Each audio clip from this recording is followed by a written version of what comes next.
রাজবাড়ীতে সেনাবাহিনীর শীতকালীন মহড়া চলছে। আমরা সরাসরি চলে যাচ্ছি সেখানে।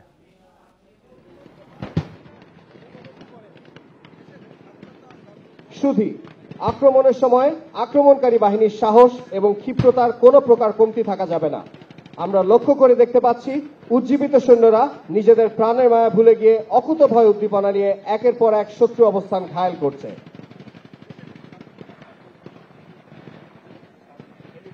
উপস্থিত সুধী, আমি আপনাদের দৃষ্টি পুনরায় ভিউ পয়েন্ট থেকে অর্ধডানে আকর্ষণ করছি।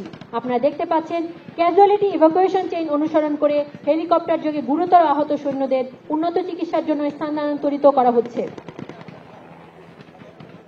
সম্মানিত উপস্থিতি, 105 পদাতিক ব্রিগেড গ্রুপ নিজ মাতৃভূমির সার্বভৌমত্ব রক্ষার জন্য চূড়ান্ত সাফল্যের দিকে এগিয়ে যাচ্ছে। দেখা যাচ্ছে যে উজ্জীবিত সৈন্যরা তাদের লক্ষ্যবস্তুর কাছাকাছি পৌঁছে গিয়েছে। 37 বীরের সাহসী পদাতিক সৈন্যরা ট্যাঙ্ক এবং এপিসি এর সাহায্যে উদ্যমের সাথে এক একটি পরীক্ষা দখল করছে। সুধীবৃন্দ, ভিউ পয়েন্ট থেকে অর্ধডানে আপনাদের দৃষ্টি আকর্ষণ করছি।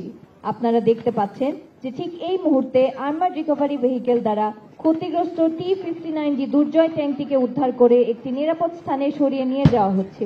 সেখানে ইলেকট্রিক্যাল এবং মেকানিক্যাল ইঞ্জিনিয়ারিং করে প্রযুক্তিবিদরা এটি মেরামত করবেন। ইলেকট্রিক্যাল অ্যান্ড মেকানিক্যাল ইঞ্জিনিয়ারিং কোর্সটি বাংলাদেশ সেনাবাহিনীর কার্যক্রমে একটি রাজবাড়ীতে সেনাবাহিনীর শীতকালীন মহড়া আমরা দেখছিলাম, সরাসরি সেখান থেকে দেখছিলাম।